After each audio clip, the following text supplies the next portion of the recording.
বেহেশত থেকে আদম আলাইহিস সালাম পৃথিবীর মধ্যে আগমন করলেন। আমি আদম আলাইহিস সালামকে এক নজর দেখার জন্য যাব। আপনাদের দেশের মধ্যে যদি কোনো হাজী সাহেব, গভীর মনোযোগ, ওয়াজ করার থেকে বাড়িতে আইন, আমাদের মধ্যে এমন আছে না, অমুক ভাই অমুক চাচা ওয়াজ তাইকে আইসুন, তাইন রেগে এক নজর দেখি, আছে না? এটা কিসের কথা? মহব্বতের। এটা কিসের দেখা? মহব্বতের দেখা। অমুক বাইরে অমুক চাচারে তাই আল্লাহর বাড়ির থেকে আইসুন, নবীর বাড়ির থেকে আইসুন, আমি যাই তান্ডে গিয়ে দেখি। ঠিক কিনা? ঠিক না? যে সোয়াবের নিয়ত কিনা? সোয়াবের নিয়তে হইন মার হবা। এই হরিণ বলতেছে আদম নবী বেহেশত থেকে দুনিয়ায় আগমন করেছেন। আমি বনের হরিণ হতে পারি। আল্লাহর সৃষ্টি প্রথম নবী আদম আলাইহিস সালামকে আমি বনের হরিণী এক নজর দেখার জন্য যাব। দৌড়ায়া দৌড়ায়া যাইতে যাইতে আদম নবীর কাছে চলে গেল। আদম আলাইহিস সালাম হরিণকে দেখা মাত্র ডাক দিয়া বলতেছেন, বনের হরিণী, ও বনের হরিণী, তুমি আমার কাছে কিসের জন্য এসেছো? বনের হরিণী বলে, আল্লাহ আপনাকে বেহেশত থেকে দুনিয়ায় পাঠাইলেন, আমি আপনার গন্ধ পেয়েছি, এই জন্যে মোহব্বতের সহিত এক নজর দেখার জন্যে আমি চলে এসেছি। তো উনার ফোরনের মধ্যে কি কইছিলাম? গাছের পাতা, ইয়াদ আসেনি? আদম আলাইহিস সালাম কি করলেন? গাছের পাতাগুলা সিরিয়া সিরিয়া বনের হরিণীকে খাওয়াইতে শুরু করে দিলেন। গাছের পাতা আরো গাছও আছে না বগলে, তাই ইচ্ছা করলে গাছ থেকে পাতাই না খাওয়াইতে পারতা না, কিন্তু তাই কিতা করছুন? নিজের ফরনের বেহেশতি পাতা খাওয়াইছুন। চিৎকার মেরে বলি সুবহানাল্লাহ। পাতা খেয়ে হরিণের পেট ভরে গেছে। এই পাতার মধ্যে বরকত আসেনি? আরো জুড়ে বলতে হবে, বরকত আসেনি? বেশি পাতা খাওয়া লাগছে না, অল্প পাতা খাওয়ার কারণে হরিণের পেট ভরে গেছে। এবার আদম আলাইহিস সালামের কাছ থেকে হরিণী বিদায় নিয়ে তার গন্তব্যস্থানে চলে গেছে। জুড়ে বলি মারহাবা। মহান আল্লাহ পাক রব্বুল আলামিন আদম আলাইহিস সালামকে মোহব্বতের সহিত দেখার কারণে 3টা গুণ হরিণের মধ্যে দান করে দিলেন। কয়টা গুণ? কয়টা গুণ? কিসের কারণে? মোহব্বতে দেখার কারণে 3টা গুণ। 3টা গুণ কি? প্রথম হইল হরিণটাকে দেখতে সুন্দর বানাইয়া দিলেন। হরিণটা কি দেখতে বেসুলা না সুন্দর? আরো জোরে বলতে হবে, দেখতে বেসুলা না সুন্দর? কিসের কারণে? আদম আলাইহিস সালামের পরনের বেহেশতি পাতা খাওয়ার কারণে। 1 নম্বর, হরিণের সুন্দর বেড়ে গেল। দ্বিতীয়ত, হরিণের গায়ের মধ্যে, শরীরের মধ্যে যে গোশত আছে, গোশতের স্বাদ বাড়াইয়া দিলেন।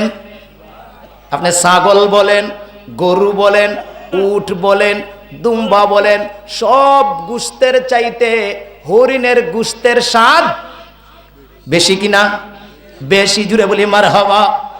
আর একটা হলো তার নাভির মধ্যে মেশক আম্বরের চাইতে সুগন্ধি দান করে দিলেন। অর্থাৎ হরিণীটা যেই দিকে যায় সেই দিকে শুধু সুঘ্রাণ আর সুঘ্রাণ। বনের ভিতরে আরো অনেক পশু আছে, তার পাশের হরিণী বলতেছে, ভাই হরিণী, ও ভাই হরিণী রে, তোমার মধ্যে এত সুগন্ধি কেন? কোন মারহাবা। আমরার মধ্যে তো সুগন্ধি নাই, আসেনি? নাই। কিন্তু এই হরিণীর মধ্যে মেশক আম্বরের চাইতে সুগন্ধি। এবার বলতেছে কিসের কারণে সুগন্ধি হইল? ওই হরিণী বলতেছে, আদম আলাইহিস সালাম বেহেশত থেকে পৃথিবীর মধ্যে আগমন করলেন। আগমন করার কারণে আমি উনাকে দেখার জন্য গিয়েছিলাম। গভীর মনোযোগ, উনাকে দেখার জন্য গিয়েছিলাম। উনি আমাকে মোহব্বত করে উনার ফরনের মধ্যে যে গাছের পাতা ছিল, বেহেশতি পাতা ছিল, এই বেহেশতি পাতা আমাকে খাওয়াইবার কারণে আমার মধ্যে সুগন্ধি চলে এসেছে।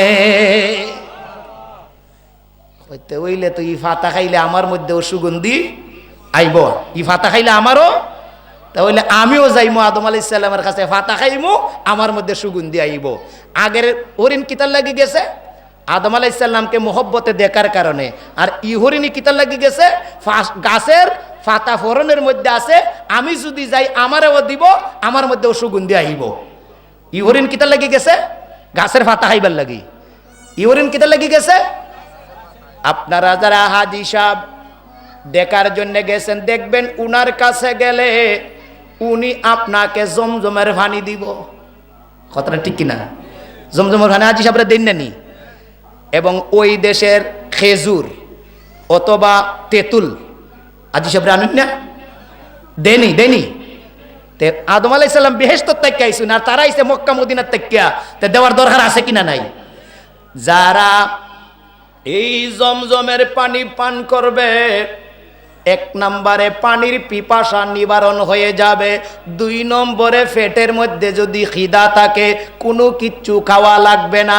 এই জমজমের পানি পান করার কারণে আপনার পেটের খিদা দূরীভূত হয়ে যাবে। জুড়ে বলি সুবহানাল্লাহ।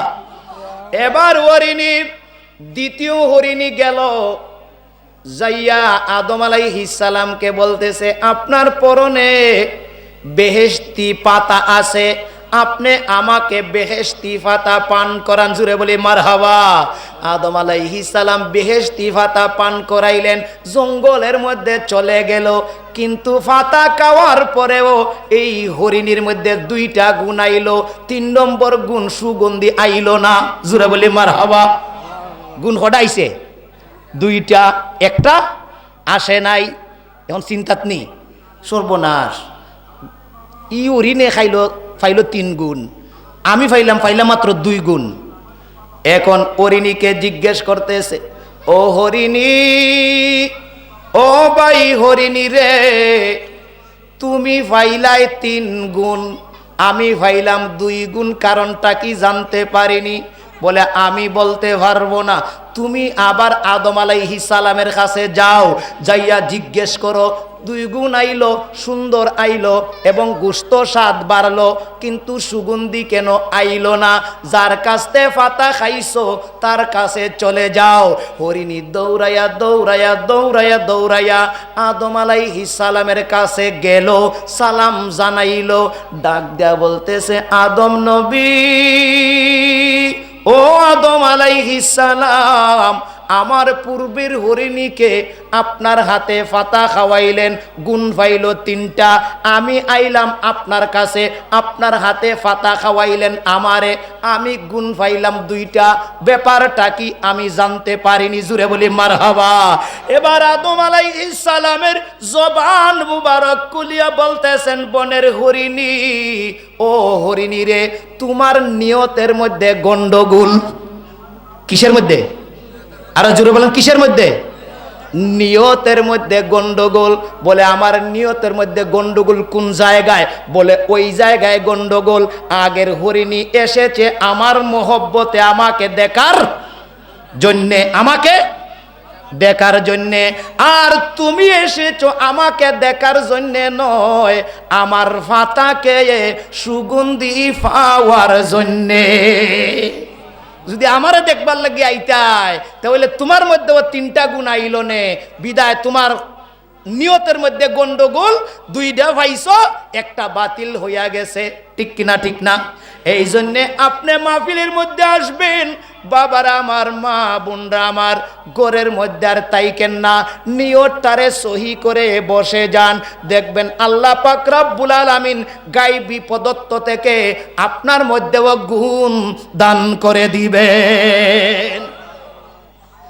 তুমি মানলে মানো, না মানলে মন মানো না, আশেকেরি আসল জান্নাত সোনার মোদি, জোরে আশেকেরি আসল জান্নাত সোনার মোদি। আপনি আমার ঠিকানা কোন জায়গায়? আরো জোরে কোন জায়গায়? সবাই আওয়াজ দেন, কোন জায়গায়? মদিনা সারা বাসারু হয়ে আসেনি। মদিনাওয়ালা যদি আপনার প্রতি খুশি হইয়া যায়, রাজি হইয়া যায়, আল্লাহ বলেন আমি আল্লাহও তোমার প্রতি খুশি এবং রাজি। আমার নবীরে যদি তুমি খুশি করতে না পারো, আমি আল্লাহও তোমার প্রতি খুশি হইব না। ঠিক কিনা? ঠিক না? তাহলে আগে কাকে খুশি করতে হবে? নবীকে। আগে কাকে? এই জন্য সবাই পড়ুন, মানলে মানো না মানলে মন মানো না, আশেকেরি আসল জান্নাত সোনার মোদি, সবাই আশেকেরি আসল, সবাই আশেকেরি আসল জান্নাত সোনার মোদি।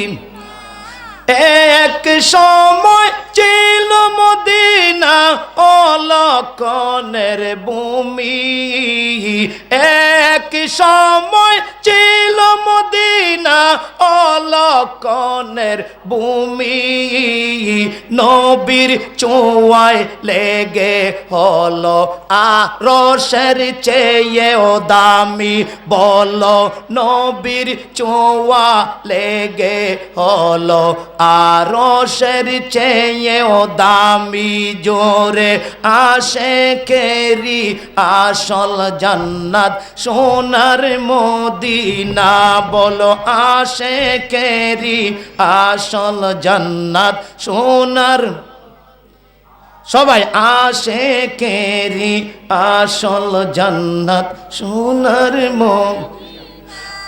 এক সময় ছিল মদিনা অলক্ষণের ভূমি, নবীর ছোঁয়া লেগে হলো আরশের চেয়েও দামি, সবাই নবীর ছোঁয়া লেগে হলো আরশের চেয়েও দামি, নবী যে তাই শুয়ে আছেন জান্নাতেরি টুকরা, নবী যে তাই শুয়ে আছেন জান্নাতেরি টুকরা, আশেকেরি আসল জান্নাত সোনার মদিনা, সবাই আশেকেরি আসল জান্নাত, সবাই আশেকেরি আসল জান্নাত। কি ভালো লাগে না? ভালো লাগে না? নবীজির শান শুনতে ভালো লাগে না? এবার আমি মাসুক ভাই আমার এখন কোরআন শরীফ আইনা দেও, ঘর থেকে দেখেন কোরআন শরীফ, কোরআন শরীফ আইনা দেও। আমি কোরআন শরীফ থেকে দলিলটা একটু বুঝাইয়ে দিই। আল্লাহ কোরআনের মধ্যে আপনি আমার নবীকে কেমন মর্যাদা দান করেছেন, চিৎকার মেরে বলি সুবহানাল্লাহ। এই পৃথিবীর মধ্যে 18,000 মাখলুকাত, 80,000 আলম মহান আল্লাহ পাক রব্বুল আলামিন সৃষ্টি করেছেন, কিন্তু সবচাইতে উত্তম দামি মানুষ হিসেবে আপনি আমার নবীকে দান করেছেন। কাকে? কাকে? আরো জোরে বলেন, কাকে? নবীকে। নবী ছাড়া এই পৃথিবীর মধ্যে দ্বিতীয় কোনো লোক দামি আর নাই, আসেনি? দামি আর আসেনি? আমার নবীর কেমন শান, আলী রাদিয়াল্লাহু তাআলা আনহু বলেন, দুনিয়ার মানুষ,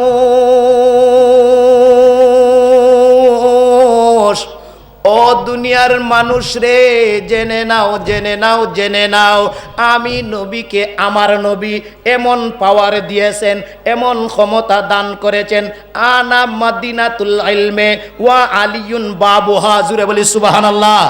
নবী আলীর ব্যাপারে বলেন, দুনিয়ার মানুষ ও আমার উম্মতেরা জানিয়া রাখো, আমি হইলাম এলেমের শহর। এলেমের শহর কে? নবীজি। এলেমের শহর কে? নবীজি। আর সেই শহরের, এলেমের শহরের দরওয়াজা হলো আলী, জুরে বলি মারহাবা। তাহলে আলী রাদিয়াল্লাহু তাআলা আনহুর ক্ষমতা কম না বেশি? বেশি। বেশি না কম? বেশি। কিন্তু আমার নবীর সমান, আমার নবীর সমান, আমার নবীর সমতুল্য পৃথিবীর মধ্যে কেউই নাই। জুড়ে বলি মারহাবা। রাখো আমার গুঞ্জিটা খুললে লই, গরম লাগিয়ে গেছি, গেটার হইতেছি। সুবহানাল্লাহ ওয়ালহামদুলিল্লাহ, জোরে সুবহানাল্লাহ।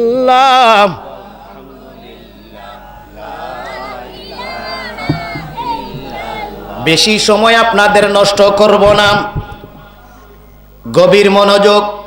সেই আলী রাদিয়াল্লাহু তাআলা আনহু বলতেছেন, দুনিয়ার মানুষ,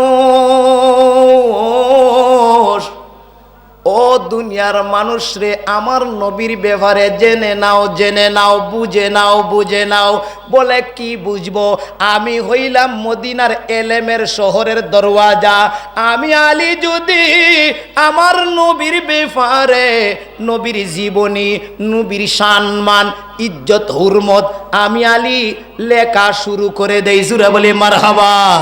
আমি আলী যদি লেখা শুরু করে দেই, নবীর জীবনী লিখতে যদি সমস্ত সাগরের সাগরের আটলান্টিক মহাসাগর, বঙ্গোপসাগর, আরো যত বড় বড় সাগর আছে, ওই সমস্ত সাগরের পানিরই যদি খালি বানাই, খালির দরকার আসেনি লিখতে গেলে? আরো জোরবান, খালির দরকার আসেনি? খালি ছাড়া লেখা যাইব? আলী রাদিয়াল্লাহু তাআলা আনহু বলেন, সমস্ত সাগর মহাসাগরের পানিরে যদি আমি খালি বানাই, আর গাছের পালা, গাছের ডালপালারে যদি কলম বানাই, গাছের পাতাগুলা যদি আমি আলী কাগজ বানাই, বানাইয়া যদি আমি আলী আমার নবীর জীবনী প্রশংসা লেখা শুরু করে দেই, সাগরের পানি শেষ হয়ে যাবে, গাছের ডাল শেষ হয়ে যাবে, গাছের পাতা শেষ হয়ে যাবে, এমন কি আমি আলীর জীবন পর্যন্ত শেষ হইয়া যাবে, আমার নবীর জীবনী লেখা শেষ হবে না। কেমন নবীর উম্মত আপনি? আমি কেমন নবীর উম্মত? যেই নবীর শান কিয়ামত পর্যন্ত লেখলেও শেষ কি হইব? হইব। তা আমরা সাধারণ খডাইয়ার মডাই নবীর জীবনী হইয়া শেষ করতাম পারমু? সম্ভব? তুমি বাইরে করো সূরা তওবা, সূরা তওবা বাইর করে রেডি হয়ে রাখো, আমি দেখাইতেছি তার। আমি একটা আয়াত তেলাওয়াত করছিলাম, গভীর মনোযোগ। সারো কুরআন শরীফ কইরে কুনানো রে,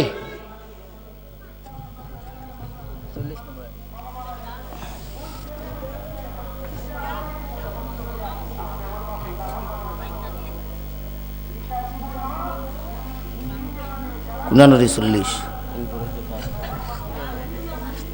40-এর আগে 39। ইল্লা তানসুরুহু ফাকাদ নাসারাহুল্লাহু। আল্লাহ বলেন, ও দুনিয়ার মানুষ, আমার নবীকে তুমি সাহায্য করো আর না করো, বুঝার চেষ্টা করবেন। আল্লাহ বলতেছেন, ইল্লা তানসুরুহু, ইল্লা নাসারাকুমুল্লাহু, ইল্লা তানসুরুহু ফাকাদ নাসারাহুল্লাহু। আল্লাহ বলেন, তুমি আমার নবীকে সাহায্য করো আর না করো, আমি আল্লাহ আমার নবীকে সাহায্য করব। কোন সুবহানাল্লাহ। নবীর সাহায্যকারী কে? আরো জুড়ে বলতে হবে, নবীর সাহায্যকারী কে? আল্লাহ। কুরআন শরীফের দলিল সূরা তওবা 10 নম্বর পারা, 10 নম্বর, কয় নম্বর সূরা রে?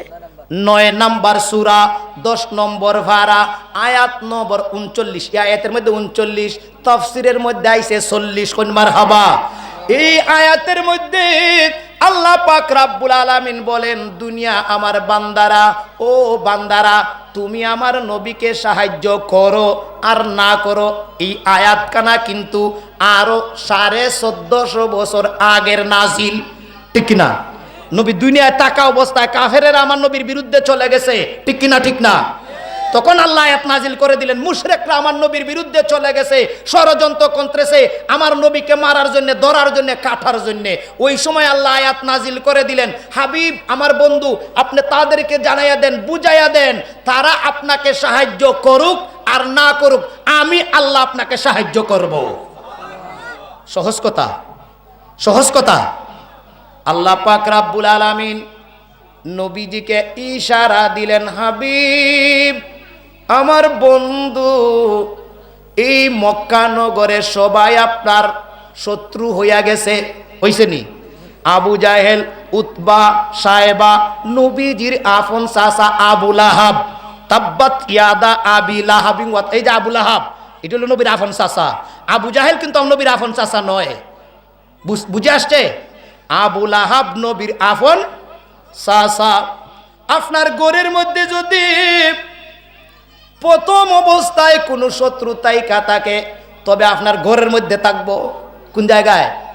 ঘরের মধ্যে থাকবো। আপনার গ্রামের মধ্যে যদি চুরি করে সুরে বেড়ায়, আপনার গ্রামের সুর ব্যতীত চুরি করা সম্ভব? আপনার গ্রামের একটা লোক লাগবো কিনা? লাগতো না? না গ্রামের সুর সারা হঠাৎ করে এক ডুবকে চুরি করে নিব? তো জানবাই আপনার গ্রামের মধ্যে যদি চুরি হয়, তাহলে কেউ না কেউ আপনার গ্রামের মধ্যে একটা সুর। কথাটা ঠিক কিনা? আরো জোরে বলেন ঠিক কিনা? এবার আল্লাহ পাক রব্বুল আলামিন নবীজিকে বলতেছেন, হাবিব আমার বন্ধু, আপনাকে আমি মহব্বত করি, মায়া করি, ভালোবাসি। আপনার মতো কাউকে আমি ভালোবাসি না। এই মক্কা নগরের কাফেররা, মুশরিকরা, ইহুদিরা, নাসারারা আপনি নবীর শত্রু হইয়া গেছে। আমি আপনাকে এত কষ্টের মধ্যে রাখবো না, শত্রুর ভিতরে আপনাকে রাখবো না। আপনি বড় সাহানাভাবে আমি আপনাকে রাখবো, ইজ্জতের সহিত রাখবো, বেইজ্জতি অবস্থায় রাখবো? রাখবেন? আপনি হিজরত করেন মদিনায়, কার হুকুম? কারণটা কিতা? কাফেররা সবাই শত্রু। কারণটা কিতা? শত্রু তাহার হুকুম করলেন আল্লাহ, আপনি মদিনা হিজরত করেন। 1 মাস পূর্বে নবীজি প্রথম সাহাবী আবু বকর সিদ্দিক রাদিয়াল্লাহু তাআলা আনহুকে ডাকলেন, আবু বকর, ওই আবু বকর রে, সবের সঙ্গে সব কথা বলা যায় না। আপনি সব কথা সবের সঙ্গে বলতে পারবেন? আপন মানুষ যারা তার কাছে বলবেন, ঠিক কিনা? ঠিক না? তো ওই যুগে ওই সময়ে আপন মানুষকে আবু বকর সিদ্দিক, আবু বকর সিদ্দিক, আবু বকর সিদ্দিককে ডাকলেন, আবু বকর, ওই আবু বকর রে, এই মক্কা নগরটা হলো আমি নবীর জন্মস্থান। এই জন্মস্থানটা সারিয়া আমার যাইতে মন চায় না, তথাপিও আমি থাকতে পারবো? জুড়ে বলেন, থাকতে পারবো? থাকতে পারবেন? থাকতে পারবো না। আমি মক্কা থেকে মদিনা হিজরত করতে হবে, তবে আমি চাই সেই হিজরতের সময়ে আমি তোমাকে আমার সাথী হিসাবে চাই। জুড়ে বলি মারহাবা। আবু বকর সিদ্দিক রাদিয়াল্লাহু তাআলা আনহু দুনুটা সুকের পানি দা দা করে ছেড়ে দিলেন, দুনুটা হাত জোর করে নবীজির কদমে সালাম করলেন, আর ডাক দিয়া বলতেছেন, নবীজি গো, ও ইয়া রাসূলুল্লাহ, ইয়া হাবিবাল্লাহ, আপনি যদি আমাকে সঙ্গী বানান আমি প্রস্তুত আছি, রাজি আছি। আমার সৌভাগ্য হয়ে যাবে, আমার দিন দুনিয়া উজালা হয়ে যাবে যদি আমি আবু বকর আপনি নবীর সাথী হতে পারি। আপনাকে আমি জিজ্ঞেস করতে চাই, আপনি যত বড় বন্ধু এবং বান্ধব আপনার বন্ধুকে মনে করেন, আপনি যদি একটা জায়গা থেকে আরেকটা জায়গার মধ্যে যাইতে চান, যত অনুরোধ করেন সে বলবে আমার ছেলে আছে, মেয়ে আছে, বিবি আছে, মা আছে, বাবা আছে, জাগা জমি আছে, এইগুলা ফালাইয়া আমি যাইতে পারবো না। কইবনি? আপনার বন্ধু বান্ধবে হইবনি? যাইব সাথে? যাবে না। কিন্তু নির্দ্বিধায়, কোনো জবাব নাই, কোনো প্রশ্ন নাই, উনি রিপ্লাই জবাব দিয়া দিলেন, আমি যাইতে রাজি। জুড়ে বলি মারহাবা। 1 মাস অতিবাহিত হইয়া গেল। যেই দিন রাত্রি হিজরত করবেন, গভীর রজনীতে আল্লাহ পাক রব্বুল আলামিন জিব্রাইল আলাইহিস সালামকে ডাক দিলেন, জিব্রাইল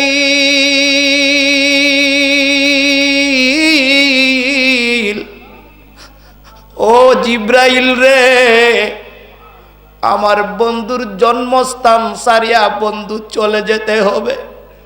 আমার বন্ধু মক্কা নগরে বন্ধুর হুজরা শরীফের মধ্যে তুমি চলে যাও। আমার বন্ধুকে যাইয়া বলো এই মুহূর্তে যেন আমার বন্ধু মক্কা ছেড়ে মদিনার উদ্দেশ্যে হিজরত করে। ভাইয়েরা আমার, বন্ধুরা আমার, হাদিস শরীফের মধ্যে এসেছে 70 জন যুবক, কাফের যুবক 70 জন। কয়জন? 70 জন। আমার নবীর গর মুবারক ঘেরাও করে রাখছে, প্রত্যেকটার হাতে তলোয়ার। প্রত্যেকটার হাতে কি? তলোয়ার। এবং ঘোষণা করে দিয়েছে যারা মুহাম্মদকে, আল আমিনকে, আব্দুল্লাহর ছেলে মুহাম্মদকে ধরে এনে দিতে পারবে তাকে 100 উট পুরস্কার দেওয়া হবে। কয় শত? আরো জোর বলেন, কয় শত? 100 পুরস্কারের লোভে 70 জন যুবক হাতের মধ্যে তলোয়ার নিয়ে আমার নবীর ঘর ঘেরাও করলো। ঘেরাও করার পরে আমার নবী জিব্রাইল আলাইহিস সালামকে পাঠাইলেন, তুমি যাও, যাইয়া বলা আমার বন্ধু যেন এই মুহূর্তে ঘর থেকে বাহির হইয়া মদিনা শরীফের উদ্দেশ্যে রওনা হইয়া যায়। মদিনা শরীফ হইল উত্তরে। মদিনা শরীফ কোন দিকে? মক্কা থেকে 450 কিলোমিটার উত্তরে, এবং মক্কা শরীফ হইল দক্ষিণে।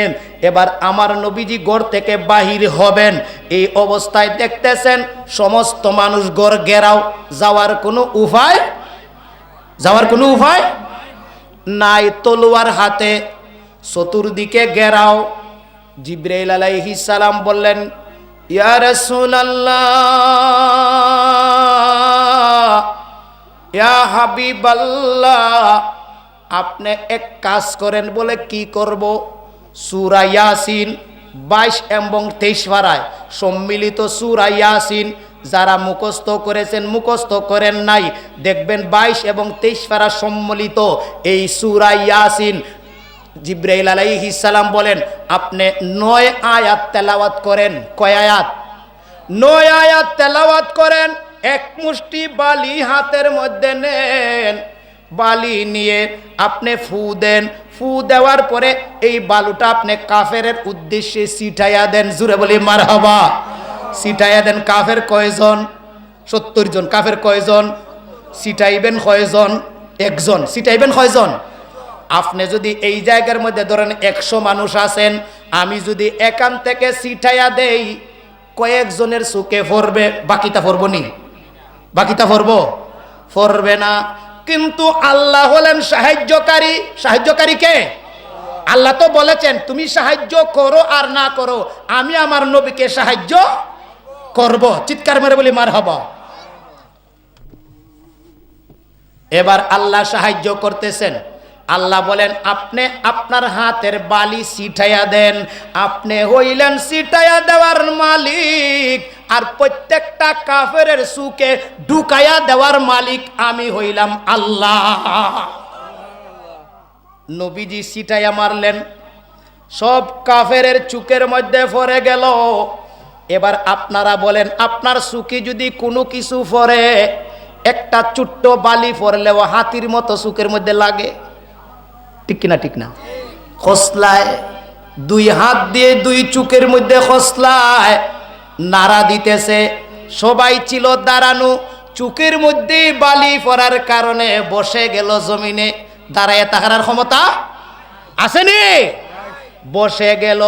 আমার নবীকে জিব্রাইল বলেন ইয়া রাসূলুল্লাহ, ইয়া হাবিবাল্লাহ, কাফেররা সব চুকের মধ্যে বালি পড়ে গেছে, আপনাকে মারবে তো দূরের কথা, আপনাকে চুকে দেখার মতো ক্ষমতা নাই। জুড়ে বলি সুবহানাল্লাহ। নবী ফিডের মধ্যে আতাইয়াতে যাইতেছেন, এইভাবে আতাইয়া রাত্রে অন্ধকার তো, এরা ফিডের মধ্যে আড্ডা নবী যাইতেছেন। এরা ভাবতেছে আমার সাথী ভাই মনে আমার ফিডের মধ্যে আতাইতেছে, আমার চুকের মধ্যে বালু, এর চুকের মধ্যে তো ফরছে কিনা? ফরছে না? ফরছে। এরা ভাবতেছে আমার জাতি ভাই আমার আতাইয়ে যাইতেছে। আর এই ফাঁকে আল্লাহ নবীরে ফার কইরা দিলাইলা, নবীরে আল্লাহ বুঝাই দিলা হাবিব ও আমার বন্ধু, এরা কাফেররা আপনাকে মারবে দূরের কথা, চুকে দেখার মতো ক্ষমতা আমি আল্লাহ দেই নাই। চিৎকার মেরে বলে সুবহানাল্লাহ। সাহায্য করার মালিক কে? আরো চিৎকার মেরে বলেন সাহায্য করার মালিক কে? গভীর মনোযোগ। আমি বলেছিলাম 1 মাস পূর্বে আবু বকর সিদ্দিককে হুঁশিয়ারি আসেনি, খেয়াল আসেনি? নবীজি চলে গেলেন আবু বকর সিদ্দিক রাদিয়াল্লাহু তাআলা আনহুর বাড়িতে, যাইয়া দরওয়াজা বন্ধ। দরওয়াজা কি? অর্ধেক রাত্রের মধ্যে কেউ দরজা খোলা থাকবো? দরওয়াজা বন্ধ। নবীজি হুজুর নূর সাল্লাল্লাহু আলাইহি ওয়াসাল্লাম দরওয়াজার মধ্যে গিয়া দাঁড়াইলেন। দাঁড়াইয়া খুব আস্তে, জোরে ডাক দিলেন না। আমি যদি আমার জবান দিয়ে কণ্ঠস্বর দিয়ে আবু বকরকে ডাক দেই, পাশে কাফের আছে, শুই না ফালাইব, ঠিক কিনা? ঠিক না? দরওয়াজার মধ্যে গেলেন, যাইয়া খুব আস্তে টুকনা দিলেন। কি দিলেন? টুকনা দিলেন। টুকনা দেওয়ার সাথে সাথে দরওয়াজা খুলিয়া আবু বকর সিদ্দিক বলেন, লাব্বাইক ইয়া রাসূলুল্লাহ। আমার নবীজি দুনুটা চোখ মুবারকের ফানি দা করে ছেড়ে দিলেন, আর বলতেছেন, আবু বকর, ও আবু বকর রে, আমি তো তোমাকে জোরে ডাকও দিলাম না, জোরে দরওয়াজার মধ্যে ধাক্কাও দিলাম না। আমি দরওয়াজার মধ্যে একটা ধাক্কা দেওয়ার সাথে সাথে তুমি দরওয়াজা খুলিয়া আমি নবীর ডাকে সাড়া দিলে, তুমি কি ঘুমাও নাই? জোরে বলি সুবহানাল্লাহ। আবু বকর সিদ্দিক আমার নবীকে কেমন মোহব্বত করে, কেমন ভালোবাসে, ভাইয়েরা আমার, শুই না যান, শুই না যান। আবু বকর সিদ্দিক বলেন, ইয়া রাসূলুল্লাহ, ইয়া হাবিবাল্লাহ, আপনি যেই দিন থেকে আমাকে মক্কা থেকে মদিনায় হিজরত করার কথা কানে শোনায়াছিলেন, ওই দিন থেকে আজকে পর্যন্ত আমি আপনার সাথী, আপনার সাহাবী আবু বকর জমিনে ফিটি লাগায়া ঘুমাই নাই। দরওয়াজার মধ্যে ফিট লাগাইয়া দাঁড়াইয়া থাকি। আমার নবীকে তারিখ দেন নাই, সময় দেন নাই, টাইম দেন নাই, কোন সময় আমার নবী আমাকে ডাক দিয়া ফিরত চলে যায়। আমি হতভাগা যদি নবীর ডাকে সাড়া দিতে না পারি, আমি আবু বকরের জীবন বেতা হয়ে যাবে। ইয়া রাসূলুল্লাহ, ইয়া হাবিবাল্লাহ, ওই দিন থেকে আপনি নবীর জন্যে দরওয়াজা লাগায়া ফিটটা লাগায়া আপনি নবীর জন্য অপেক্ষা করতে থাকি। ভাইরা আমার, বন্ধুরা আমার, আবু বকর সিদ্দিক বলেন, আমার একটা মেয়ের নাম ফাতেমা। একটা মেয়ের নাম কি? ফাতেমা। আর একটা মেয়ের নাম আয়েশা, যেই মেয়েকে নবীজির কাছে বিবাহ দিয়েছেন। জুরে বলি মারহাবা। ফাতেমা মেয়েটা ছোট্ট, এবং আবু বকর সিদ্দিক রাদিয়াল্লাহু তাআলা আনহুর স্ত্রী, তারাও ঘুমে, কিন্তু আবু বকর সিদ্দিক রাদিয়াল্লাহু তাআলা আনহু দরওয়াজার মধ্যে ফিট লাগাইয়া অপেক্ষা করেন। এই কথা মেয়ের কাছে, মেয়ের মার কাছেও বলে নাই। কোন সুবহানাল্লাহ। মেয়ের মা এবং মেয়ে আবু বকর সিদ্দিকের কাছে চলে গেল, যাইয়া ডাক দিয়া বলতেছে, বাবা, ও বাবা, আজকে বুঝলাম গো বাবা, তুমি কেন দরওয়াজার মধ্যে ফিট লাগাইয়া দাঁড়াইয়া থাকো।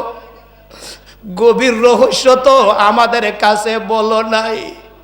আবু বকর সিদ্দিক বলেন, আমি এই জন্য তোমাদের কাছে নবীর হিজরতের কথা প্রকাশ করি নাই। যদি তোমাদের কাছে বলি, তোমরা যদি আবু বকরের কথাটা কাফেরদের কাছে প্রকাশ করে দেও। জোরে বলি সুবহানাল্লাহ। আমার নবীকে কেমন ভালোবাসেন, এবার শুই না যান।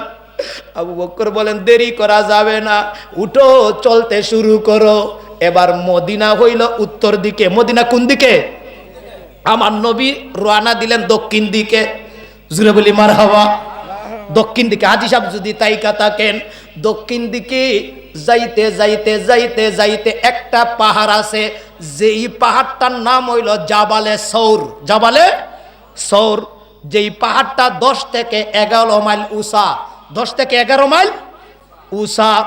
ওই পাহাড়ের মধ্যে নিচের গুড়ার মধ্যে গেলেন, যাওয়ার সাথে সাথে আবু বকর সিদ্দিক রাদিয়াল্লাহু তাআলা নবীর কেমন খেদমত করেছেন, ডাক দিয়া বলেন, নবীজি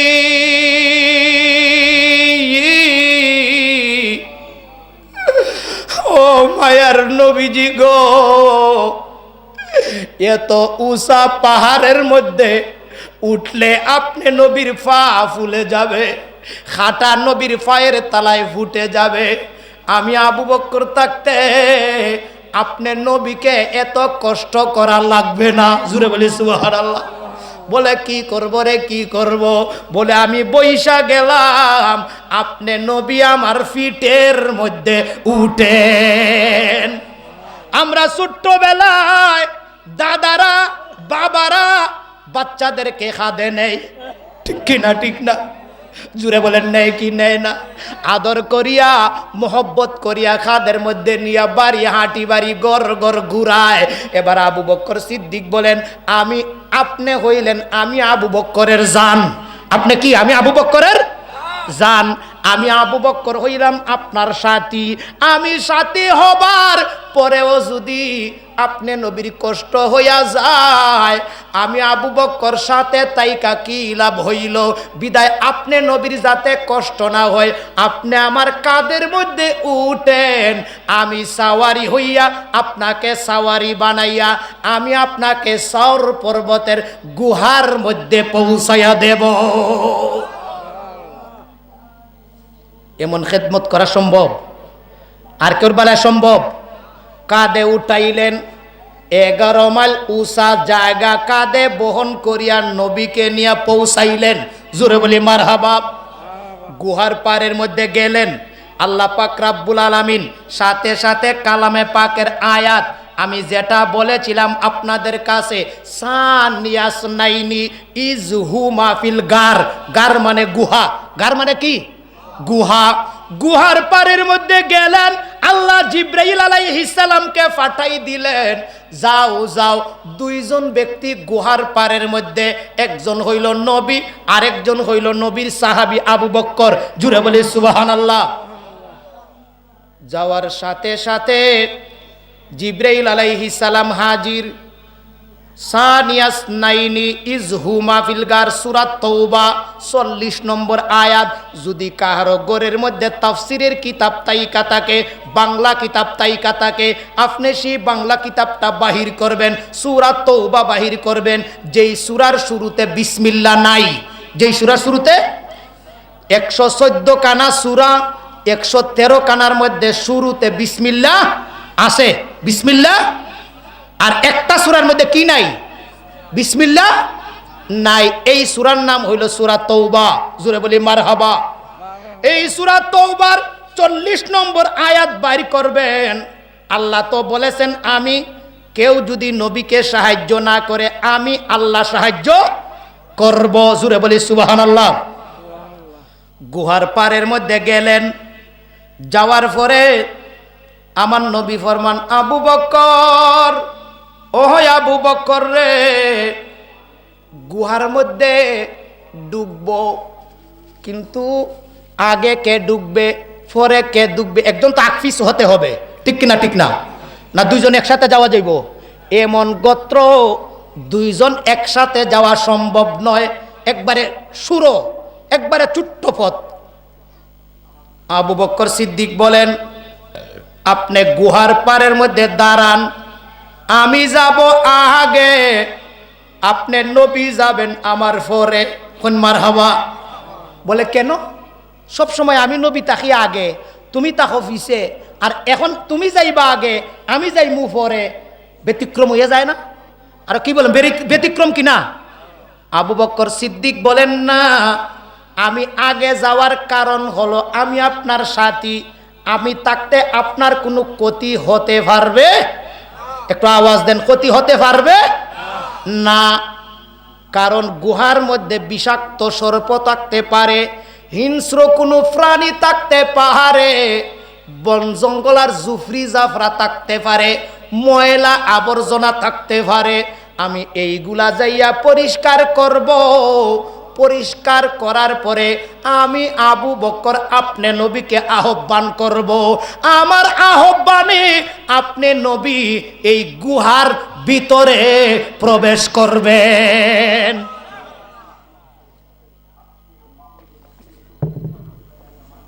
কথা অনুযায়ী পরিষ্কার করলেন। যাইয়া দেখেন গুহার ভিতরে শুধু ছিদ্র আর ছিদ্র। সাপের আওয়াজ, মানুষের আওয়াজ পাওয়ার সাথে সাথে সাপে ভিতরে আওয়াজ দিতেছে। সাপে কি করতেছে? আওয়াজ দিতেছে। আবু বকর সিদ্দিক রাদিয়াল্লাহু তাআলা আনহু সাপের বিষের সাপের টের পেয়ে ছিদ্রগুলা উনার কাফর টুকরা টুকরা করিয়া ছিদ্রগুলা বন্ধ করলেন। একটা ছিদ্র বাকি রইল। উনার শরীরের মধ্যে আর কোনো কাফড় নাই। লজ্জাস্থান হতো হেফাজত করতে হবে। লজ্জাস্থান হেফাজত করিয়া সমস্ত কাফড় খুলিয়া সমস্ত ছিদ্র বন্ধ করার পরে একটা ছিদ্র বাকি রইল।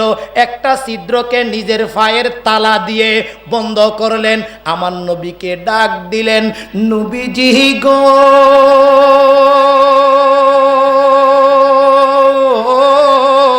জোরে বলে আল্লাহু আকবার। ইয়া রাসূলুল্লাহ, ইয়া হাবিবাল্লাহ, আপনি এবার গুহার ভিতরে প্রবেশ করেন। নবীজি গুহার ভিতরে প্রবেশ করলেন ক্লান্ত, ঠিক কিনা? আমার নবী বলেন, তোমার রানটা আমারে বালিশ বানাইয়া দাও। জোরে বলি মারহাবা। তোমার রান আমি নবীর বালিশ বানাইলেন। রান মুবারকের মধ্যে মাথা মুবারক রাখলেন। নবীজির তন্দ্রা এসে গেল। জোরে বলি মারহাবা। আপনি যদি আওরের মধ্যে যান, বেশি পরিশ্রম করেন, আপনি পরীক্ষা করে দেখবেন, বাড়িতে আইয়া অল্প খানা খাইবেন, বিছনার মধ্যে যাইতে দেরি, চুকে ঘুম আসতে দেরি হবে না। কথাটা ঠিক কিনা? ঠিক না? আমার নবী পরিশ্রম করে আসলেন। মাথা মুবারক আবু বকর সিদ্দিক রাদিয়াল্লাহু তাআলা আনহুর রান মুবারকের মধ্যে রাখলেন। নবীজির ঘুম এসে গেল। এবার গর্তের ভিতরে যে সর্প ছিল আমার নবীকে দেখার জন্য অপেক্ষা করতেছে। ঠিক কিনা? ঠিক না? আরো জোরে বলেন, ঠিক কিনা? ঠিক না? অনেক দিন যাবত সর্পের ইচ্ছা ছিল সর্পেও গায়েব জানে। মারহাবা। আপনারা বলবেন সর্পে আবার গায়েব জানার দরকার কিটা? সর্পে জানে নবী মক্কা থেকে মদিনা হিজরত করবেন। নবীজি হিজরতের কিছু সময় এই গুহার মধ্যে থাকবেন। এই ফাঁকে আমি আমার নবীজির চেহারা মুবারক দেখব। আমি সর্পের জীবন ধন্য হয়ে যাবে। ঠিক কিনা? ঠিক না? নবীর দিদারের আশায় সর্প তাকে অপেক্ষায় হিজরতের সময় পাই গোহা আই গো নবীজি কোন শাম। আমি কোন সাধনে পাইব তোমায় গো নবীজি কোন শাম। ঠিক কিনা? ঠিক না? সর্ফে গান গায়, আমি ফাইমুনি, আমি ফাইমুনি। এবার নবী পাইল। আবু বকর সিদ্দিক বাধা হইয়া গেল। বাধাকে আবু বকর সিদ্দিক। সরফে মনে মনে কয়, সিদ্দিক, ও সিদ্দিক রে, আমি নবী দেখব বহুদিন যাবত অপেক্ষায়, তুমি আমার বাধা হইয়া গেলা। আমি বাধা রাখবো না। সাথে সাথে পায়ের মধ্যে সুবল মেরে দিল, সমস্ত শরীর বিষে আক্রান্ত হইয়া আবু বকর সিদ্দিক একবারে নরম হইয়া গেল। যে শক্তিটা ছিল শক্তিটাও চলে গেল। এবার আবু বকর সিদ্দিক বলেন, সর্প ও সর্পরে, আমারে তুমি সুবল দিলা, সমস্ত শরীরটা বিষে আক্রান্ত হইয়া গেল, কিন্তু আমি কষ্ট সইব। আমার কষ্টের কারণে নবীর আরামের মধ্যে ব্যাঘাত হতে দেব না। কেমন খেদমত! বিষে আক্রান্ত, শরীরটা বিষে জর্জরিত, সুকে ফানি বাইয়া বাইয়া, দাড়ি মুবারক বেবে, গাল মুবারক বেবে, দাড়ি মুবারক বেবে। আমার নবী তো রান মুবারকের মধ্যে একটা ফুটা পানি নবীজির চেহারা মুবারকের মধ্যে ভরে গেল। আমার নবীজি জাগ্রত হইয়া গেলেন। জুড়ে বলি সুবহানাল্লাহ। আমার নবী ডাক দিয়া বলেন, আবু বকর, ও আবু বকর রে, তোমাকে সর্প দংশন করেছে, রক্ত বাহির হইয়া গেছে, আমি নবীকে জাগ্রত করলে না কেন? আবু বকর জবান খুলে গেল, ডাক দিয়া বলেন, নবীজি ও ইয়া রাসূলুল্লাহ, আমি আবু বকরের জীবনটা যদি চলে যায়, আমার জীবন শেষ হইয়া যাইতে পারে, আমি দুনিয়া থেকে বিদায় নিতে পারি, তারপরেও আমার জীবন যতদিন আছে আপনি নবীকে বেহেগাতে করব না। কেমন খেদমত! নবীজি সাল্লাল্লাহু আলাইহি ওয়াসাল্লাম টের ফেলেন নবীজির তু মুবারক আবু বকর সিদ্দিক রাদিয়াল্লাহু তাআলা আনহুর পায়ের মধ্যে যখন লাগাইয়া দিলেন, দুনিয়ার ডাক্তারে বিষ পানি করতে নিম্নেও 24 ঘন্টার প্রয়োজন। ঠিক কিনা? ঠিক না? যত বড় ডাক্তার হোক না কেন, বিষের যন্ত্রণায় সাপের বিষের ইনজেকশন দেওয়ার পরেও সাথে সাথে বিষ পানি হয় না। কি হয়নি? হয় না। এই জয়নগরের একটা লোক, জয়নগরের একটা বিষে আক্রান্ত হয়েছে, তো হয়েছে নি, হাসপাতাল নিছে, কোন জায়গার জানি হাসপাতাল নিছে, ইনজেকশন দিছে, ভালো হইয়া গেছে। ডাক্তার কয় বান চাইরে দেও। বান কিতা করো? এটা তো ইয়া লেখারই কেটে জানি, আমার কেলে আইতেছে না। বান চাইরা দিছে, আবার বিষ উফরে উঠতে মারা গেছে। কি হইছে? তাহলে বোঝা গেল ডাক্তারের ইনজেকশন দেওয়ার পরেও বিষ শরীরের মধ্যে আছে, সন্দেহ আছে কিনা নাই। কিন্তু আবু বকর সিদ্দিকের পায়ের মধ্যে নবীজির তু মুবারক লাগাইয়া দিলেন, হন মারহাবা, সাথে সাথে সাপের বিষের পানি বাহালা হইয়া গেছে। নবীজির তু মুবারকের মধ্যে কেমন ইনজেকশন, কেমন মর্তবা, কেমন বরকত, আর কেমন ঔষধ নবীজির তু মুবারক। জুড়ে বলি মারহাবা। এবার আমার নবীজির জবান মুবারক করলেন, এবার ডাক দিয়ে বলতেছেন, আবু বকর, ও আবু বকর, আমি তোমাকে জানাইয়া দিতেছি। বলে, কি জানাইবেন? জানিয়া রাখো, এই গর্তটা সর পর্বতের দুনিয়ার একটা গর্ত। দুনিয়ার এই গর্তটা কিসের গর্ত? দুনিয়ার একটা গর্ত। আবু বকর রে, এই দুনিয়ার গর্তটা আমি নবীর জন্য তুমি আগে পরিষ্কার করলে, পরিষ্কার করিয়া আমাকে আহ্বান করলে, তোমার আহ্বানে আমি গর্তের ভিতরে প্রবেশ করলাম। দুনিয়ার গর্ত আমার জন্য পরিষ্কার করলে, আমি তোমারে জানাইয়া দিতেছি, মনে রাখিও, প্রত্যেকটা মানুষের আখিরাতের একটা প্রথম গর্ত আছে, যেই গর্তেটার নাম হইল খবর। মানুষের প্রথম গর্ত কোনটা? আরো জোরে, প্রথম গর্ত কোনটা? খবর। হে আবু বকর, আবু বকর রে, তুমি করলে দুনিয়ার গর্ত আমার জন্য পরিষ্কার, আর আমি নবী তোমারে জানাইয়ে দিতেছি, তুমি যখন কবরে যাবে, ওই কবরে যাওয়ার পূর্বে আমি নবী তোমার গর্তটা পরিষ্কার করব, পরিষ্কার করিয়া তোমাকে আমি আহ্বান করব, আর আমি নবীর আহ্বানে তুমি আবু বকর তোমার গর্তে প্রবেশ করবে। চিৎকার মেরে বলি সুবহানাল্লাহ। কিসের কারণে? আরো জোরে বলেন, কিসের কারণে? তাহলে নবীকে ভালোবাসার দরকার আছে কিনা নাই? আর জুড়ে বলেন ভালোবাসার দরকার আছে কিনা নাই? নারে তাকবীর, আর জুড়ে নারে তাকবীর, নারে রিসালাত, আহলে সুন্নাত ওয়াল জামাত, আহলে সুন্নাত ওয়াল জামাত, মোহনপুর সুন্নি মহাসম্মেলন, মোহনপুর সুন্নি মহাসম্মেলন। এই জন্য আবার গাই, কোন সাধনে পাইব তোমার আই গো নবীজি, কোন শাম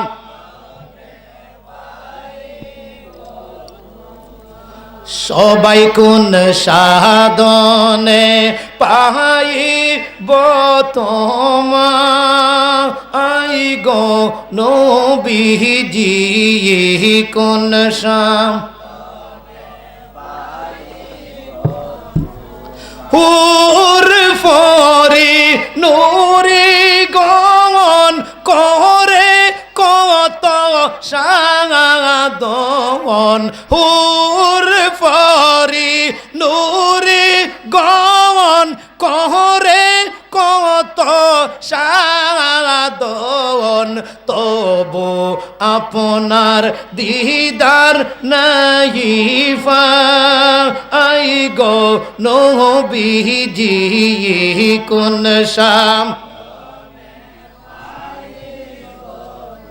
মায় আমি কোন সাধনে পাইব তোমায় গো নবীজি, কোন শাম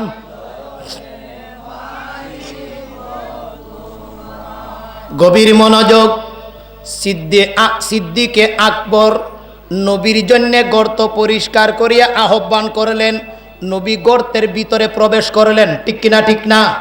এবার নবীকে মহব্বত করার কারণে, ভালোবাসার কারণে নবীজি খুশি হইয়া বললেন, আমার জন্য গর্ত তুমি পরিষ্কার করলে, আর আমি নবী তোমার জন্য গর্তটা পরিষ্কার করিয়া আমি নবী তোমাকে আহ্বান করব, আর আমার আহ্বানের আবু বকর তুমি তোমার গর্তে প্রবেশ করবে। হাদিস, সহি হাদিস, গভীর মনোযোগ। আবু বকর সিদ্দিক রাদিয়াল্লাহু তাআলা আনহু নবীজি বিদায় নিলেন। নবীজির বিদায় হইছে তো? হইছে নি? আবু বকর সিদ্দিক নামাজের দায়িত্বে, নামাজ পড়াইতেছেন, ফজরের নামাজ। কোন নামাজ? আরো জোরে বলেন, কোন নামাজ?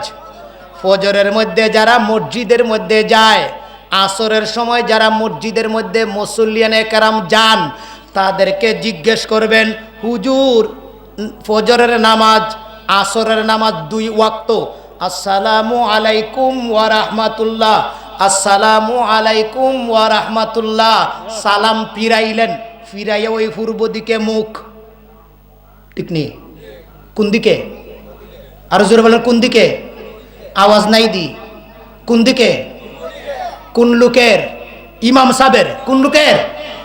ইমাম সাহেবের। তে নবী দুনিয়ায় নাই, আবু বকর সিদ্দিক ইমাম, আবু বকর সিদ্দিক ইমাম। সালাম পিরাইলেন, পূর্ব দিকে মুখ করলেন। আবু বকর সিদ্দিক রাদিয়াল্লাহু তাআলা আনহু দুনুটা চোখ মুবারকের ফানি গাল বেয়ে বেয়ে দাড়ি মুবারক ভিজে গেল। জুড়ে বলে সুবহানাল্লাহ। আবু বকর সিদ্দিক ডাক দিয়া বলেন, উমর, উসমান গুনি, জিন্নুরাইন ও আলী, তোমরা 3 জনের কাছে আমার একটা আবদার। জুড়ে বলি সুবহানাল্লাহ। কান্দেন আর বলতেছেন, আমার একটা আবদার, তোমরা রাখবেনি? উমর ডাক দিয়ে বলেন, ভাই আবু বকর, জীবনে কত নামাজ পড়লাম, তুমি আবু বকর সিদ্দিকের পিছনে এমন মনোভাবনা কোনোদিন দেখি নাই। বলো তোমার কি আবদার, তুমি বলো। আবু বকরের সিদ্দিকের কান্নার বেগ আরো বাইরা গেল, কান্দেন, বলেন ভাই উমর, আমার জীবনে যা কামাই করেছিলাম সমস্ত ধন সম্পদ নবীর জন্যে বিলীন করে দিলাম। দিছেননি? সম্পত্তি কি করছেন? সব নবীর জন্য দিছেননি? আরো জোরে বলেন দিছেননি? দেওয়ার পরে আমি যদি এখন মারা যাই, মারা যাওয়ার পরে আমি যে আমার সম্পদ থেকে কাফনের কাপড় খরিদ করিয়া আমারে দাফন করবাই, সেই কাফন খরিদ করার মতো আমার কাছে পয়সা আসেনি, নাই। এবার আমরা কি করব? বলেন আমি তোমরা তিনজনের কাছে ভিক্ষা চাই, ভিক্ষা চাই। মানুষ কখন মানুষের দ্বারের মধ্যে এইভাবে হাতটা বাড়ায় যখন সে নিঃশূন্য হইয়া যায়, ঠিক কিনা? হাত বাড়াইলাম, তোমরা তিনজনের কাছে আমি ভিক্ষা চাই। ওরে উসমান, তুমি তো ধনী, আল্লাহ তোমাকে অনেক ধন সম্পদ দান করেছেন, তোমার ধন সম্পদ থেকে সামান্য অংশ আমি আবু বকর মারা যাওয়ার পরে কাফন দিবাইনি। কেমন করুন ইতিহাস হাদিস, কাফনের কাপড় টুকুন ভিক্ষা চাইলেন, এত সম্পদ থাকার পরেও বর্তমানে সম্পদ নাই। উসমান গনি ডাক দিয়া বলেন, ভাই রে ভাই,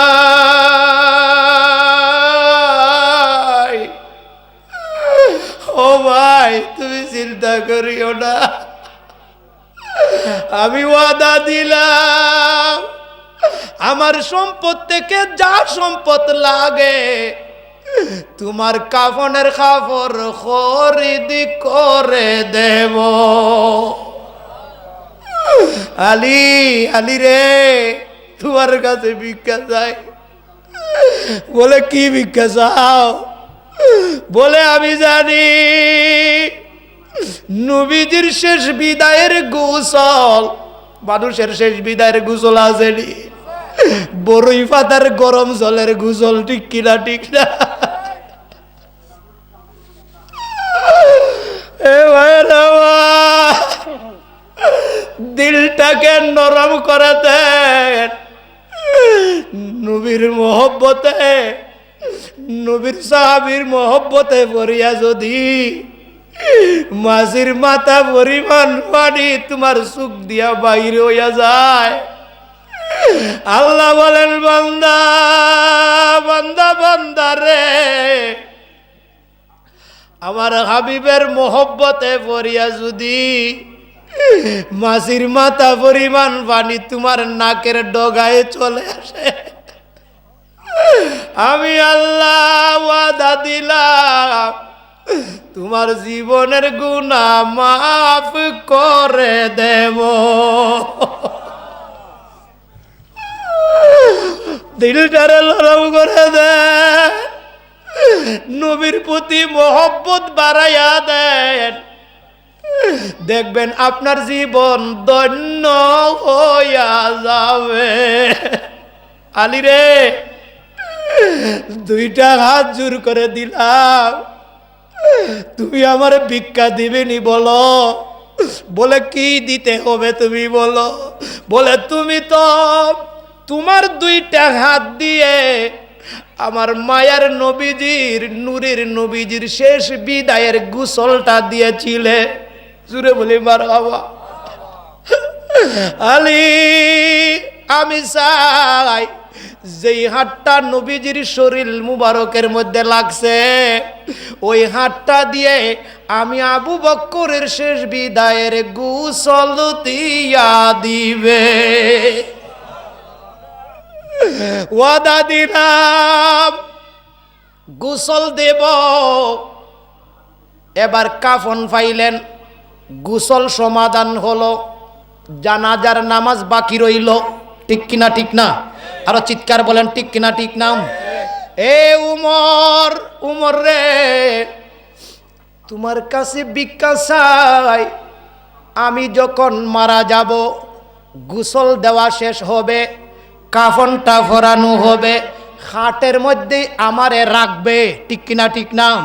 তুমি উমর সর্বপ্রথম যে কাজটা, তুমি নিজে ইমাম হইয়া জানাজা পড়াইয়া দিবে, কিন্তু একটা কাজ বাকি রাখবে। বলে কোন কাজটা বাকি রাখবো? বলে আমার জন্য কোনো কবর খনন করবে না। জুড়ে বলি সুবহানাল্লাহ। যদি আমরা কবর খনন না করি, আপনাকে কোথায় দাফন করব? দাফন করতে হবে তো, একটা কয়বর লাগবে নি? বলে কয়বর লাগবে, ঠিক আছে, কয়বর খনন করবে না, খাটের মধ্যে আমার লাশটা রাখিয়া আমার নবীজির রওজা মুবারকে নিবে। যাইয়া আমি আবু বকর সিদ্দিকের পক্ষ থেকে আমার নবীজিকে আগে সালাম দিবে। জুড়ে বলি বারগাও। আমার নবীজি সেই আশিক রে বালাইয়া রওজা মুবারকে চলে গেছেন। সারাটা জীবন নবী নবী নবী নবী বলে কাটাইয়া দিলাম। আমার নবীর কাছে আমার লাশটা নিয়ে আমার নবীর কাছে আমার সালাম দিবে। দেওয়ার পরে নবীজিকে জিজ্ঞেস করবে, নবীজি গো,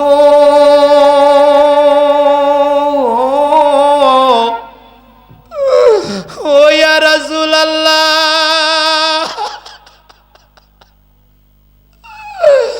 ইয়া হাবিবাল্লাহ, আমি নবীর করুণ কাহিনী আপনাদেরকে কিভাবে শুনাইব?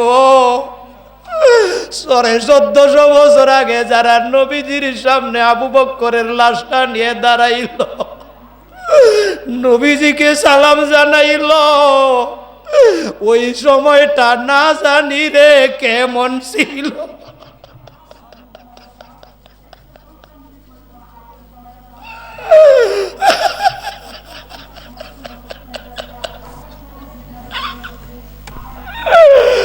আমার মায়েরা, আমি কি বলবো, কিভাবে আমার নবীর কাহিনীগুলো আপনারে শুনাইব? রওজা মুবারকের সামনে যাইয়া সালাম দিলেন। একবার দিলেন, কোনো জবাব নাই। দুইবার দিলেন, কোনো জবাব নাই। তিনবার দিলেন, কোনো জবাব নাই। চতুর্থবারের সময় সালাম দিলেন। সমস্ত সাহাবায়ে কেরাম হতভম্ব হয়ে গেলেন।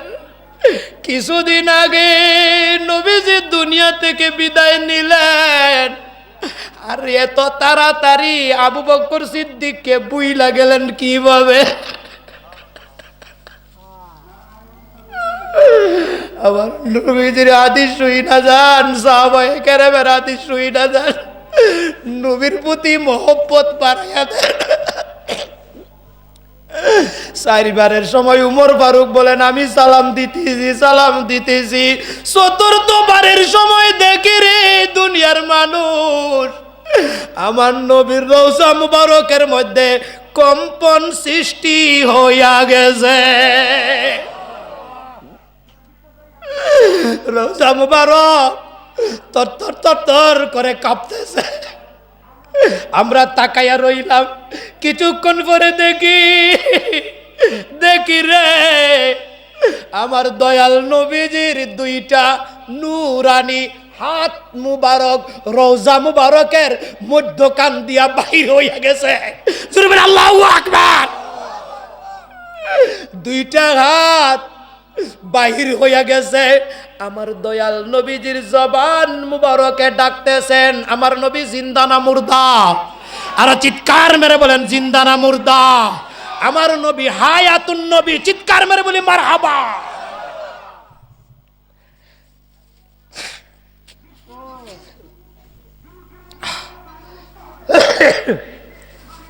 আমার নবী হায়াতুন নবী কিনা?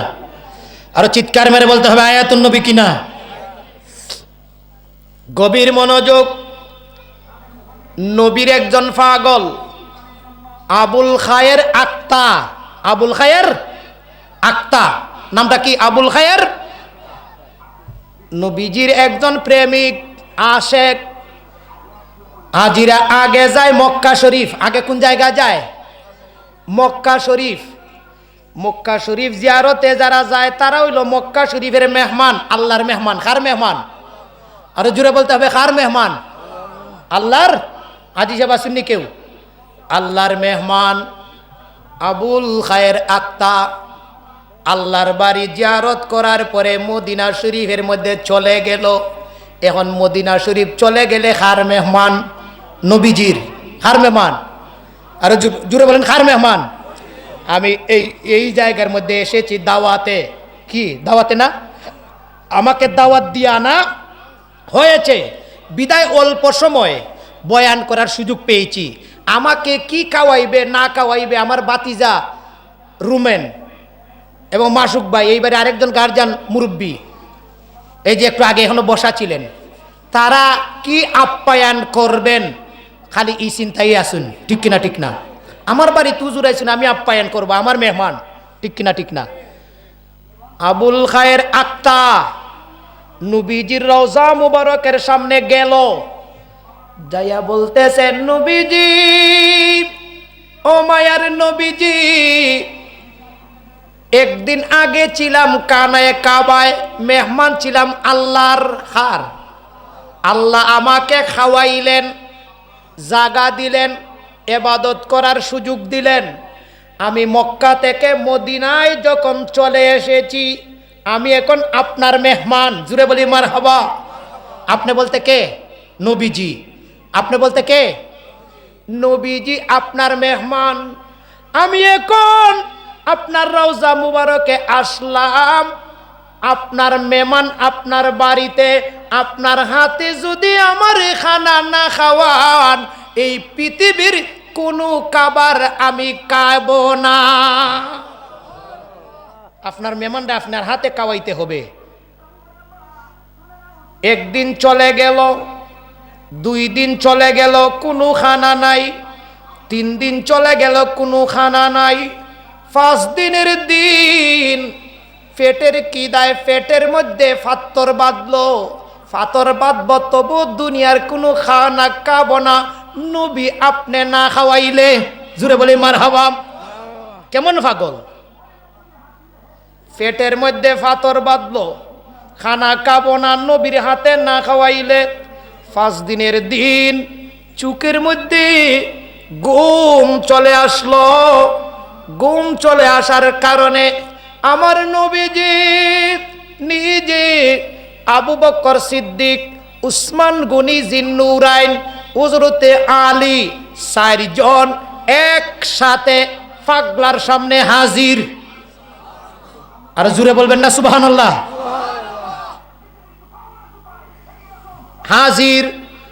আলী রাদিয়াল্লাহু তাআলা আনহু বললেন, রে পাগল, নবীর হাতে কানা খাইতে বড় ইচ্ছা, নেও। নবী নিজে খানা নিয়ে হাজির হইয়াছে। নবীজির হাতে রুটি। জুড়ে বলি মারহাবা।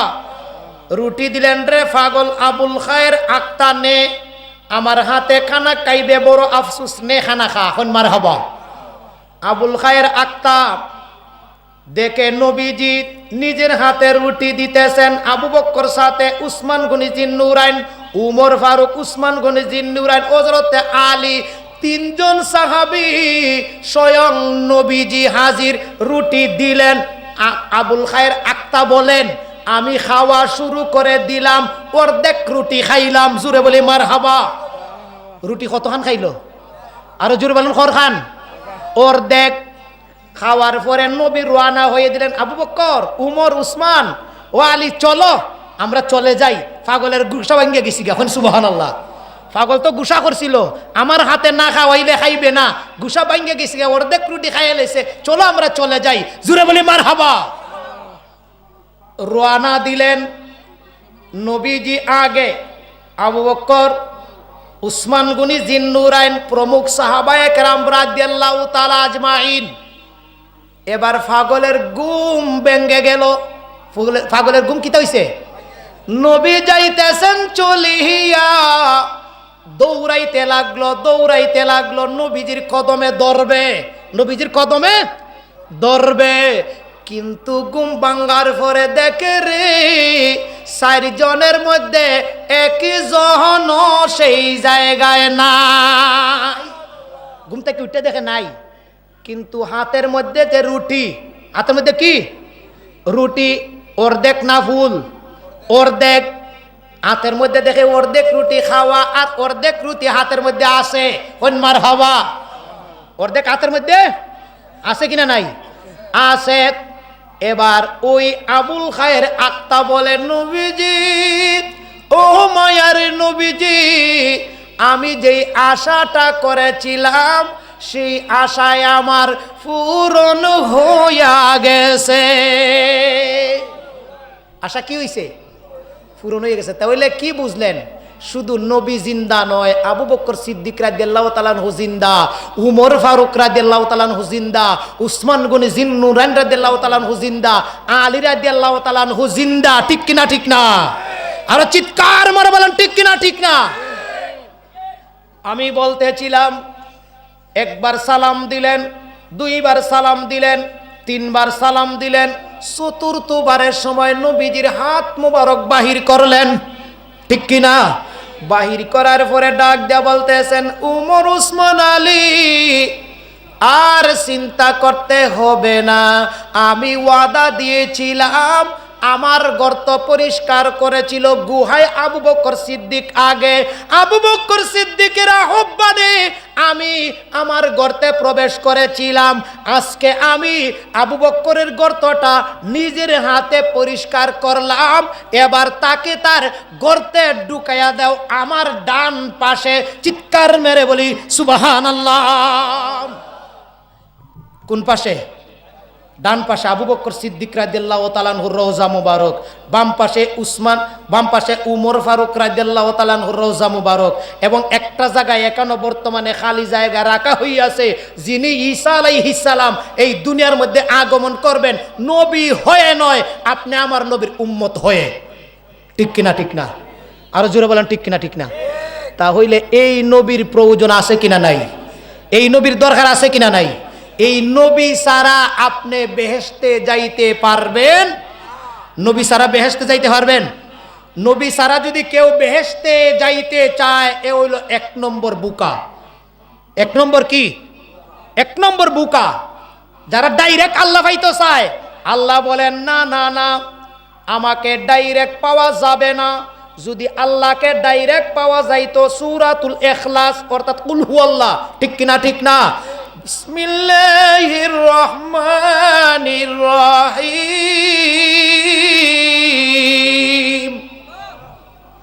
কুল হুয়াল্লাহু আহাদ। আসেনি? আর জোরে বলেন আসেনি? আল্লাহ বলেন, কুল, এ আমার হাবিব, আমার বন্ধু, আপনি আমার বান্দাদেরকে বলে দেন, আপনি আপনার উম্মতদেরকে বলে দেন, আমি আল্লাহ এক। আল্লাহ কয় এক। যারা আলেম উলামা এই জায়গার মধ্যে ইমাম সাহেব আছেন, ওয়াহিদ শব্দেরও এক, আহাদ শব্দের অর্থও এক। ওয়াহিদ হইল একজন। আমার শাহ আলম চাচা জয়নগরের, আমি বললাম শাহ আলম চাচা একজন, কয়জন? ওয়াহিদ। শাহ আলম ওয়াহিদ, শাহ আলম একজন। শাহ আলম কয়জন? এই শাহ আলমের 2টা হাত আছে, আসেনি? দেখা যায়নি? আর জোর দেখা যায়নি? 2টা চক্ষু আছে, দেখা যায়নি? একটা নাসিকা, 2টা ছিদ্র, দেখা যায়নি? 2টা ফাও আছে, দেখা যায়। এটা হইল একজন। এটা কয়জন? হাত আছে, ফাও আছে, জবান আছে, নাসিকা আছে, চক্ষু আছে, এইগুলো হইল একজন। কিন্তু আল্লাহর বেলায় আহাদ একজন নয়, শুধু এক। শুধু কি? এক। বুঝার চেষ্টা করবেন, একজন আর একে বেশ কম আসেনি। যিনি একজন, তার হাত আছে, ফাও আছে, জবান আছে, নাক আছে, চক্ষু আছে। আর যিনি এক, তার চক্ষু নাই, জবান নাই, হাত নাই, ফাও নাই। লা ইলাহা ইল্লাল্লাহ, আল্লাহ ছাড়া কোনো মাবুদ নাই। নাই বলতে কিচ্ছুই নাই। নাই বলতে হাত নাই, ফাও নাই, নাসিকা নাই, জবান নাই, চক্ষু নাই, জুড়ে বলি মারহাবা।